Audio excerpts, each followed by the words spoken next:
दोस्तों, आज की हमारी कहानी कुलसूम और कौसर के नाम। जैसे ही मैं अंदर जाने लगी, कौसर खान ने मेरा हाथ थामा और बोला, अब हमारी शादी होने वाली है, इसलिए मैं चाहता हूँ कि मैं तुम्हें वो सब कुछ बताऊँ जो आज तक तुमसे कह नहीं पाया। मैं समझता हूँ कि अब तुम इस काबिल हो गई हो कि मेरी बात को समझ सको। उसने खींचकर मुझे अपने साथ लगाते हुए ये बात कही थी। आज कौसर का ये रोमांटिक अंदाज देखकर मेरे दिल की धड़कनों ने शोर मचाया था। वो मुझे बिल्कुल अपने करीब कर चुका था, इतना करीब कि मैं उसकी सांसों की सरसराहट अपने कानों में महसूस कर सकती थी। मैंने कहा, कौसर छोड़ो मुझे, क्या हो गया है आपको? और वाकई आज उसके अंदाज निराले थे। पिछले 4 साल से मैंने उसे इस अंदाज में नहीं देखा था। वो मेरे कान में सरगोशी करते हुए कहने लगा, कुलसुम, आज तो मैं छोड़ने का नहीं बल्कि तुमसे कुछ कहने का समय है। अपने दिल की हालत तुमसे बयां करना चाहता हूँ।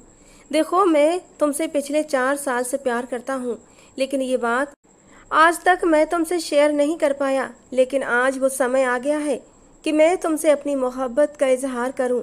कुलसुम, क्या तुम्हें मेरी मोहब्बत स्वीकार है? ये कहते कहते कौसर ने मेरे चेहरे पर बिखरी लट को मेरे कान के पीछे कर दिया था। मैं शर्म के मारे लाल हो रही थी, इसलिए मैंने हाथ छुड़ाते हुए कहा, छोड़ो मेरा हाथ। मेरे पूरे शरीर में कंपन हो रहा था। दिल ऐसा था जैसे पसलियां तोड़कर बाहर आ जाएगा। कौसर का स्पर्श मेरे लिए एकदम नया था, क्योंकि आज से पहले मुझे कभी किसी मर्द ने नहीं छुआ था। फिर उसका हाथ पकड़ना मेरे लिए बिल्कुल अजीब बात थी। मुझे बहुत ज़्यादा शर्म भी आ रही थी। जैसे ही मैं कमरे की तरफ बढ़ने लगी, उसने मुझे रोका और कहा, क्या तुम्हें मेरी आंखों में प्यार नजर नहीं आता? कितने साल मैंने तुम्हारे इकरार का इंतजार किया है। क्या तुम्हें एक बार भी नहीं लगा कि मैं तुमसे प्यार करता हूँ? वो जैसे जैसे मेरे करीब आ रहा था, मेरे दिल की धड़कनें और भी तेज हो रही थीं। ना जाने कैसा जादू था उसकी आंखों में जो मुझे उसकी ओर खींच रहा था। वो मुझे यकीन दिलाने की कोशिश कर रहा था कि वो मुझसे बहुत प्यार करता है और मेरे बिना रह नहीं सकता। और मैं उसकी कोई भी बात सुन नहीं रही थी। मैंने तुरंत से अपना हाथ छुड़ाया और पीछे हटकर खड़ी हो गई और उसे भी पीछे रहकर बात करने के लिए कहा। मैं 4 साल से उसके साथ रह रही थी। आज से पहले मैंने उसका ये रूप कभी नहीं देखा था। अगर मैं कमरे में होती तो वो बाहर आ जाता और अगर मैं बाहर होती तो वो कमरे में चला जाता। वो मुझसे दूर ही रहता था। मुझे लगता था कि शायद वो मुझे खुद पर बोझ समझता है। उसके मुंह से अपने लिए प्यार भरी बातें सुनकर आज मैं हैरान खड़ी थी। मुझे कुछ भी समझ नहीं आ रहा था कि वो क्या कह रहा है। उसका ये रूप मेरे लिए बिल्कुल अनोखा था। वो फिर से मेरे करीब आ चुका था। मुझे अपनी बाहों में लेकर अपने प्यार का उसने ऐसा इजहार किया कि मेरा दिल तेज रफ्तार ट्रेन की तरह दौड़ने लगा था, क्योंकि उसने तो अपने होठों से मेरे पूरे शरीर में बिजली सी दौड़ गई थी और ये मुमकिन नहीं था कि अब मैं उसके बाहों के शिकंजे से निकल पाती। वो मेरे पापा का छात्र था। मेरे पापा ने मरते हुए मेरा हाथ उसके हाथ में दे दिया था और मेरी जिम्मेदारी उसके ऊपर डाल दी थी ताकि वो मेरा ख्याल रखे, क्योंकि मेरे पापा जानते थे वो मेरा बहुत अच्छे से ख्याल रख सकता है। मेरे पापा एक टीचर थे। गली मोहल्ले के बच्चों को ट्यूशन पढ़ाकर मेरा और अपना पेट पालते थे। मेरी परवरिश माँ के मरने के बाद मेरे पापा ने ही की थी। मेरे पापा ने कभी भी मुझे माँ की कमी महसूस नहीं होने दी थी। हर वो चीज़ जिसकी मैं इच्छा करती थी मेरे पापा मुझे लाकर देते। कभी भी ऐसा नहीं हुआ कि किसी चीज़ को मैंने इच्छा की और वो मेरे पापा ने लाकर न दी हो। वो हमेशा मेरा बहुत ख्याल रखते और मैं उनकी बहुत लाडली थी। मुझे कहते कि मैं उनकी आँख का तारा हूँ। हर संतान अपने माँ बाप की आँख का तारा ही होती है, लेकिन मेरे पापा मुझसे कुछ ज़्यादा ही लाड प्यार जताते थे, क्योंकि वो जानते थे कि बेटियाँ पराई घर की होती हैं। एक न एक दिन अपने माँ बाप का घर छोड़कर पिया देश चली जाती हैं। मेरा कोई भाई बहन भी नहीं था। मैं और मेरे पापा एक छोटे से मकान में रहते थे, मगर हमारा गुजारा ठीक हो रहा था। मुझे किसी चीज़ की फिक्र नहीं थी। मैं अब 16 साल की हो गई थी। मेरा बचपन ऐसे ही गुजर गया। कौसर खान उस समय 18 साल का था और 12वीं के पेपर दे रहा था। मेरे पापा के पास ट्यूशन पढ़ने के लिए आता था। वो बहुत ही साधारण स्वभाव का लड़का था, चुपचाप अपना काम करता और घर चला जाता। मेरे पापा उसकी बहुत तारीफ करते थे। अभी मैंने 16वें साल में कदम ही रखा था कि एक दिन अचानक पापा की तबीयत खराब हो गई। पापा के सिर में दर्द था और मैंने ये बात कौसर खान को बताई। उसने तुरंत मेरे पापा को दवाई लाकर दी और कहा कि अगर तबीयत ना संभली तो मुझे बता देना, मैं आपको अस्पताल ले जाऊंगा। पापा को दवाई देने के बाद वो घर चला गया तो मैं अपने पापा का सिर दबाने लगी और सोचने लगी कि मेरे पापा के बिना मेरा इस दुनिया में कोई नहीं है। अगर पापा को कुछ हो गया तो फिर मैं कहाँ जाऊँगी। सोचते सोचते मेरी आंखों से आंसू निकल आए। एक आंसू मेरे पापा के गाल पर गिरा और पापा की आंख खुल गई। पापा ने मुझसे रोने की वजह पूछी तो मैंने उनके सीने पर सर रखकर और भी रोना शुरू कर दिया। मैंने कहा, पापा आपके बिना मेरा कोई नहीं है, अगर आपको कुछ हो गया तो मैं क्या करूँगी।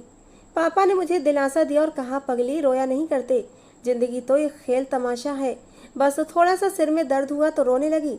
खुदा न खास्ता अगर कल को मैं मर गया तो तू तो रो रो कर अपना हाल ही खराब कर लेगी। मैंने जल्दी से अपना हाथ अपने पापा के मुंह पर रख दिया और कहा, पापा प्लीज़ ऐसी बातें मत करें, मैं आपके बिना नहीं रह सकती, आप जानते हैं ना मेरा आपके बिना कोई नहीं। पापा ने मुझे दिलासा दिया और चुप करवाया। मैं दोबारा से घर के कामों में लग गई और पापा भी सो गए। शाम हो रही थी कि पापा के सिर में अचानक बहुत तेज दर्द उठा और वो दर्द से चिल्लाने लगे। मैं डर गई और मैंने शोर मचाना शुरू कर दिया। मेरा शोर सुनकर गली मोहल्ले के कुछ लोग आए और उन्होंने पापा को तुरंत अस्पताल पहुंचाया। कौसर खान को जब पापा की तबीयत खराब होने का पता चला तो वो भी भागा भागा अस्पताल आया और आकर पापा से कहने लगा, आपको कुछ नहीं होगा, मैं आप लोगों के साथ हूँ। डॉक्टर ने कहा कि कुछ टेस्ट करवाने होंगे तभी पता चलेगा कि प्रॉब्लम क्या है। मैं पापा को लेकर लैब की तरफ चली गई। वहाँ उनका खून टेस्ट और कुछ और भी टेस्ट हुए जिनकी रिपोर्ट्स 3 दिन बाद आनी थी। मैं बहुत परेशान थी कि एक सिरदर्द की वजह से टेस्ट कराने की क्या ज़रूरत थी। मैं इतनी समझदार भी नहीं थी कि कुछ बात समझ पाती। पापा 3 दिन अस्पताल में रहे। इसी बीच मैं और कौसर खान पापा के साथ ही थे। डॉक्टर ने मुझे कमरे में बुलाया और बताया कि तुम्हारे पापा को ब्रेन ट्यूमर है। न जाने कब से वो अपनी ज़िंदगी के हालात से लड़ रहे थे। डॉक्टर ने बताया कि उनके पास समय बहुत कम बचा है। शायद उनका ब्रेन ट्यूमर अंतिम स्टेज पर था और बचने के चांस बहुत कम थे। मैं किसी भी तरह ये बात अपने पापा से छिपाना चाहती थी, लेकिन पता नहीं कैसे ये बात पापा तक पहुंच गई थी। उन्हें जब अपनी लाइलाज बीमारी के बारे में पता चला तो वो भी बहुत परेशान हुए। वो हर समय मेरे बारे में सोचते रहते। डॉक्टरों के कहने के मुताबिक उन्हें आराम की ज़रूरत थी, लेकिन नींद कहाँ आती। जिसकी जबान बेटी हो और जिसका दुनिया में भी उसके बिना कोई ना हो, वो आदमी चैन से कैसे सो सकता था। एक दिन पापा के सिर में फिर से तेज दर्द उठा। मैं भी रोने लगी और पापा भी मायूस हो गए। डॉक्टर आए, उन्होंने पेन किलर दे दी और उससे भी दर्द नहीं रुक रहा था। आज पापा बच्चों की तरह रो रहे थे। मुझे भी बहुत रोना आया और मैं भी रोने लगी। इतने में कौसर खान कमरे में आया तो पापा ने मुझे बाहर जाने के लिए कहा। पापा ने कौसर खान से वादा लिया था कि वो मेरी अमानत समझकर ख्याल रखेंगे और जब मैं 20 साल की हो जाऊंगी तो वो मुझसे निकाह करेगा। कौसर खान ने मेरी जिम्मेदारी उठाने का वादा कर लिया और साथ ही ये भी वादा किया कि जब तक मैं 20 साल की नहीं हो जाऊंगी वो मुझ पर बुरी नज़र नहीं डालेगा। कौसर खान से वादा लेने के बाद पापा हमेशा के लिए सो गए। जब मुझे इस बात का पता चला तो मैं भी अपने होश खो बैठी। मुझे ये यकीन ही नहीं हो रहा था कि पापा अब इस दुनिया में नहीं रहे। मैं चीख चीख कर रो रही थी। आखिरकार पापा की मिट्टी को घर ले आए। कुछ लोग मुझ पर तरस खा रहे थे और कुछ लोग ये बातें कर रहे थे कि मैं अब कहाँ रहूँगी, किसके पास जाऊँगी। मेरे रिश्तेदारों ने सबने मुंह मोड़ लिया था। कोई भी मेरी जिम्मेदारी नहीं उठा रहा था। शायद इसीलिए पापा ने मरते वक्त कौसर खान को मेरी जिम्मेदारी सौंपी थी। कौसर खान को बचपन से मेरे पापा जानते थे और मेरे पापा को पूरा विश्वास था कि कौसर खान मेरी जिम्मेदारी अच्छे से उठा सकता है। पापा की तदफीन के बाद मुझे अपनी फ़िक्र होने लगी कि मैं अकेले कैसे रहूँगी। मैंने तो कभी अपने पापा के बिना रहना सीखा ही नहीं था और मेरी उम्र भी अभी सिर्फ 16 साल थी। 16 साल की उम्र भी क्या कोई उम्र होती है। एक तरह से मैं अभी बचपन में ही थी। मुझे अपने पापा के साथ बिताए हुए दिन बार बार याद आ रहे थे। मैं कोने में बैठकर रो रही थी। अब घर में सिर्फ 1-2 मोहल्ले के लोग ही रह गए थे। रिश्तेदार तो तदफीन के तुरंत बाद अपने अपने घर चले गए थे। किसी ने भी मेरी फिक्र नहीं की थी कि मैं अब कैसे रहूँगी, क्या खाऊंगी, क्या पीऊँगी, कहाँ रहूँगी। किसी ने कुछ नहीं सोचा। सब लोग खुदगर्जी दिखाकर अपने अपने घरों की तरफ चले गए। थोड़ी देर बाद मोहल्ले के जो लोग घर में थे वो भी मुझे दिलासा देते हुए अपने घर चले गए। अब मैं अकेली थी। कौसर अभी तदफीन करके वापस नहीं आया था।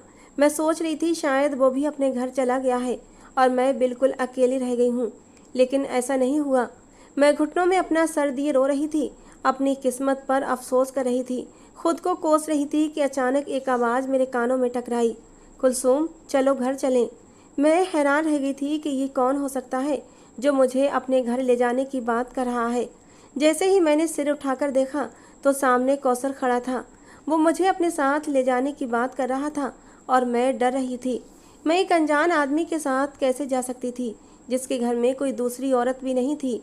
वो घर में अकेला ही रहता था, उसके साथ कोई नहीं था। पहले तो मैंने जाने से इनकार कर दिया कि मैं कैसे गैर व्यक्ति पर भरोसा कर सकती हूँ। मैं तुम्हारे साथ नहीं रह सकती, मैं यहीं ठीक हूँ। फिर कौसर खान ने मुझे मेरे पापा के साथ किए गए वादे के बारे में बताया, लेकिन ये नहीं बताया कि वो मुझसे शादी भी करेगा जब मैं 20 साल की हो जाऊंगी। उसने कहा कि वो अपना नहीं तो अपने मरे हुए पापा का ही ख्याल कर ले, जिन्होंने उससे वादा लिया है कि वो उसका ख्याल रखेगा। वो उन्हें क़यामत के दिन क्या मुँह दिखाएगा कि मैं उनसे किया हुआ वादा भी पूरा नहीं कर सका। न जाने क्यों मुझे उसकी बातों में सच्चाई लग रही थी और मैंने तुरंत हामी भर ली और उसके साथ चल पड़ी। सारा रास्ता मैं खामोश रही, मैंने उससे कोई बात नहीं की। उसके घर पहुंचकर मैं चुपचाप एक चारपाई पर बैठ गई। उसका घर क्या था, एक खस्ता हाल झोपड़ी थी जो बस किसी एक व्यक्ति के रहने के ही काबिल थी। एक चारपाई, बर्तन के नाम पर सिर्फ 2 गिलास, एक थाली और कुछ खाने पीने के बर्तन थे। मैं हैरान थी कि यहाँ पर तो एक ही चारपाई है, हम दोनों कैसे रहेंगे। शाम का अंधेरा भी काफ़ी फैल चुका था और पापा की मौत की वजह से मैंने सुबह से कुछ खाया पिया भी नहीं था।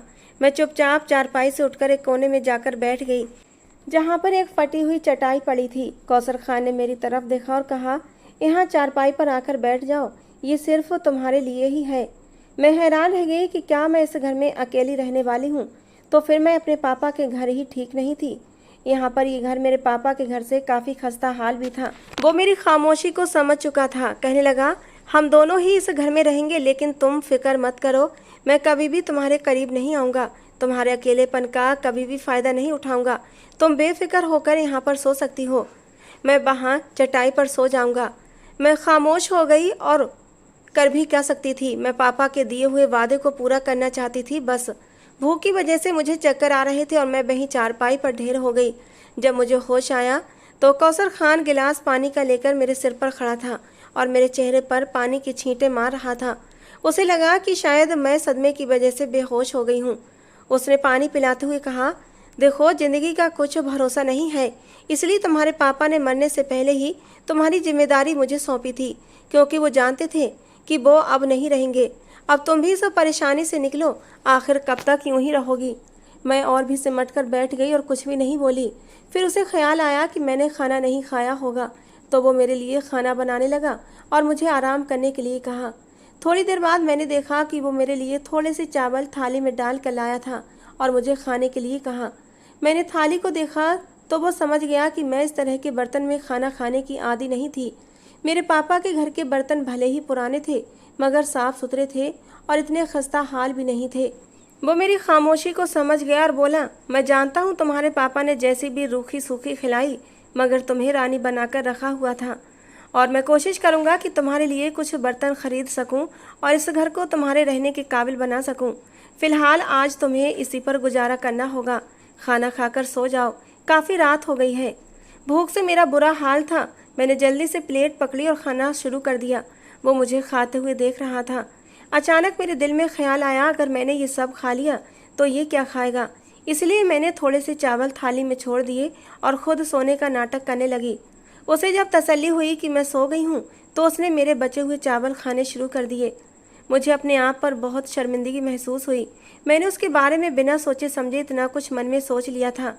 मैं हैरान थी कि वो मेरी मदद क्यों कर रहा था, जबकि उस समय सारे रिश्तेदार और लोग मुझसे नाता तोड़ चुके थे और कोई भी मुझे अपने घर रखने के लिए तैयार नहीं था।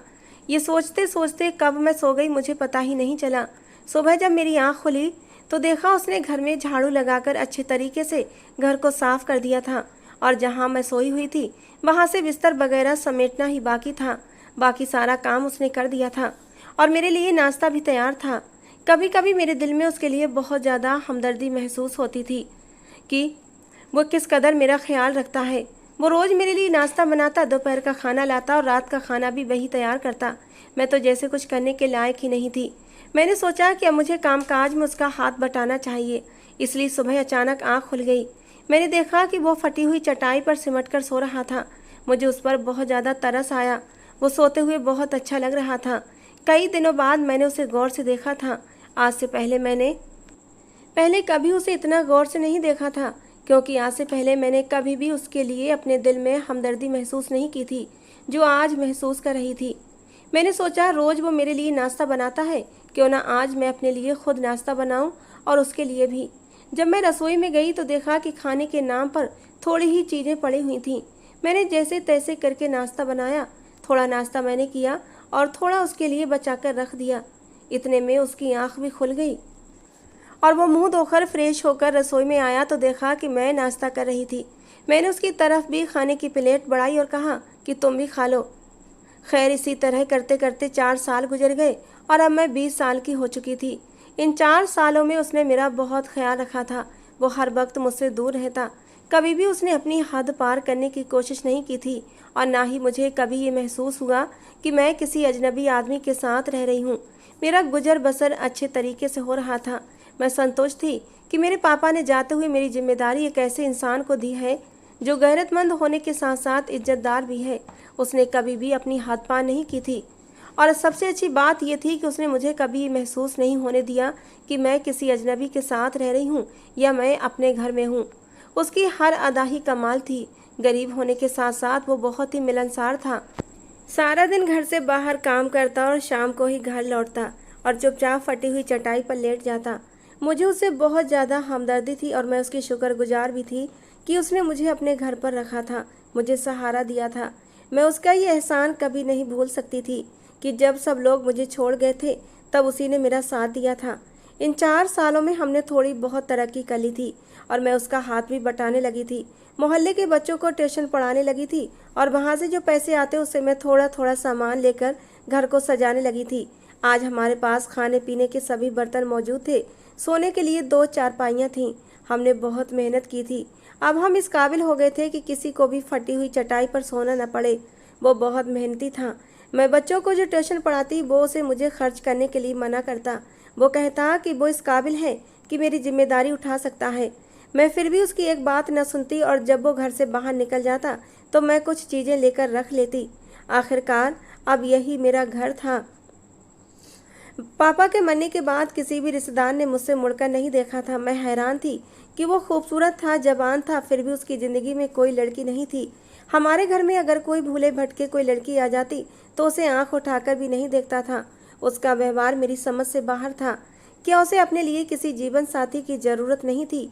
वो मेरे साथ भी बिल्कुल ऐसे ही रहता था जैसे अकेला रह रहा हो।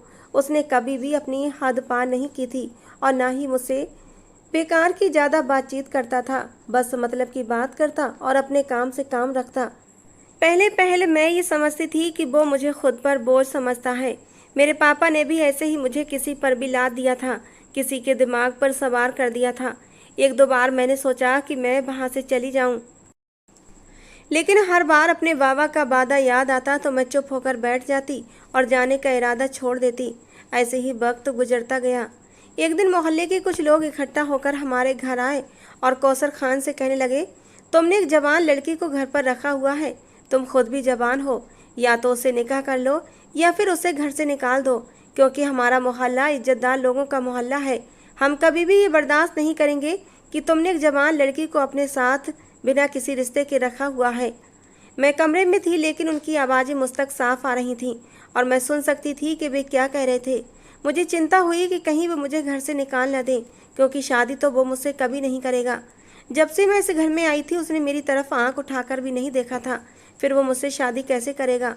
उसने मोहल्ले वालों को मुंह तोड़ जवाब दिया था कि जब उसके रिश्तेदारों ने उससे मुंह मोड़ लिया था तब किसी को उसकी परवाह नहीं थी।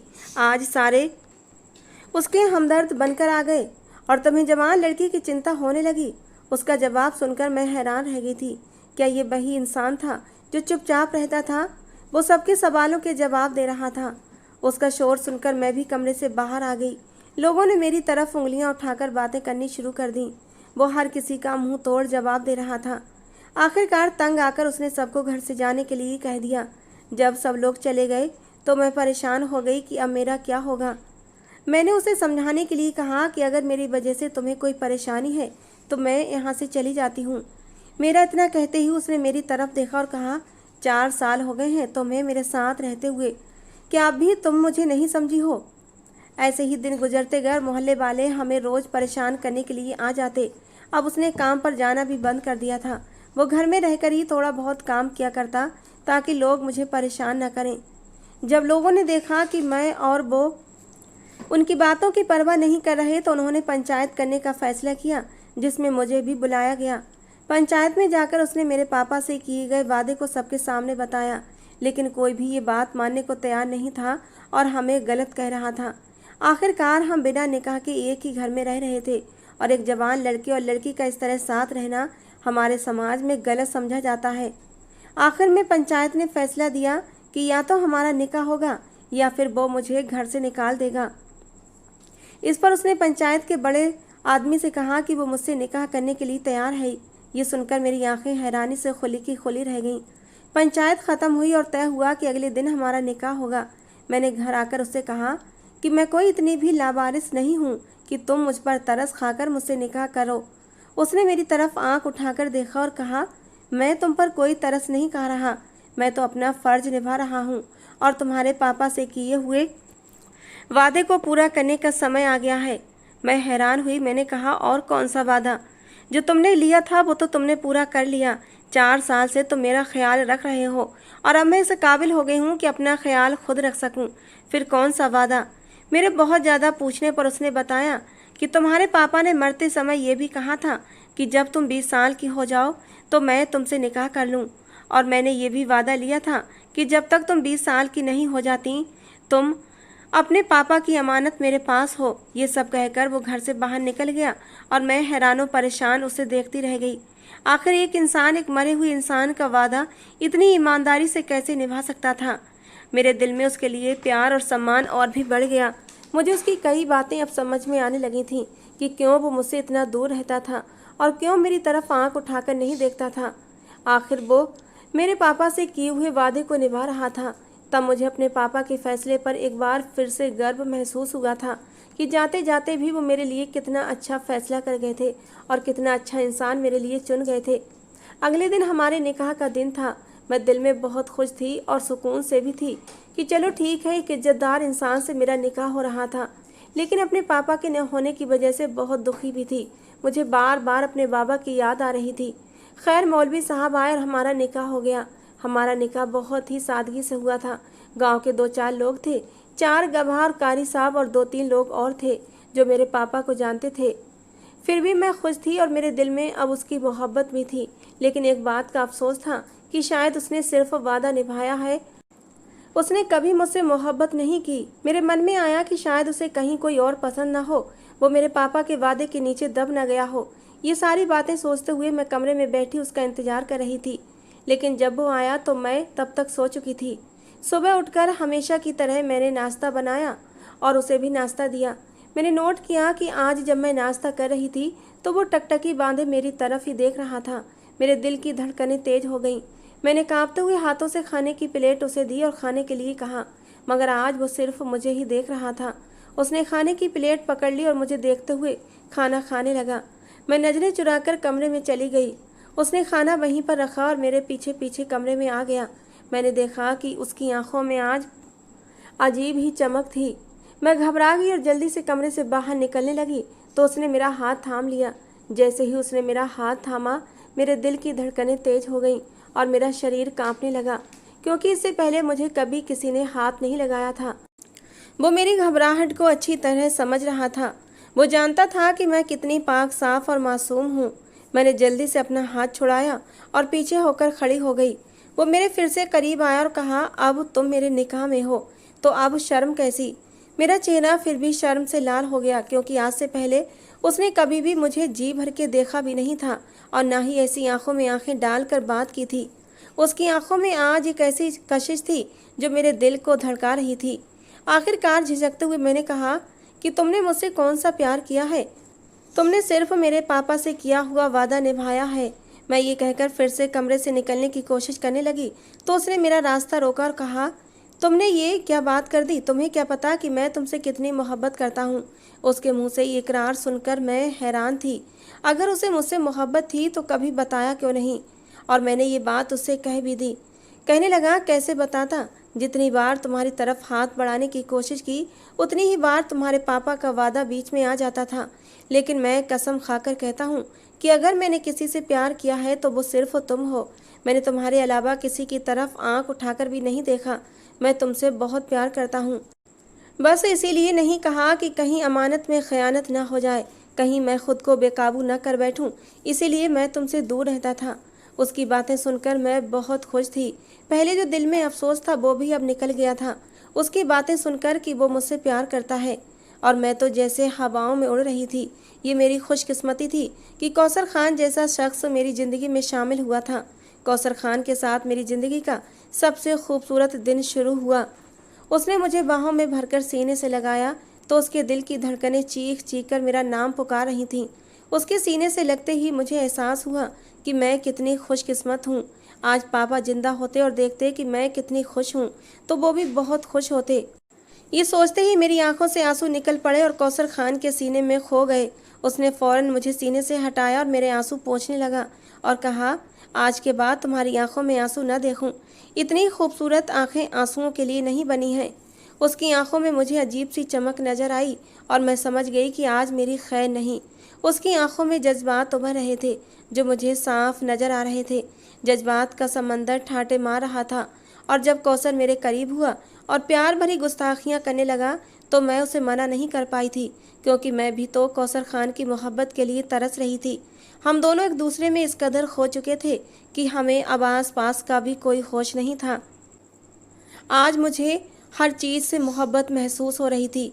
आज वो घर मुझे किसी महल से कम नहीं लग रहा था, जहाँ मुझे इतनी इज्जत, मोहब्बत और मान मिला था। जिस घर को मैं खस्ता हाल कह रही थी, वही घर मेरे ख्वाबों का महल साबित हुआ था। जब मैं इस घर में आई थी तो मेरी हैसियत एक अजनबी सी थी, लेकिन आज इस घर की मलिका थी और मेरा शौहर मेरा बादशाह था। मैं अपने रब की बेपनाह शुक्रगुजार थी जिसने मुझे एक फरिश्ते जैसा इंसान दिया था।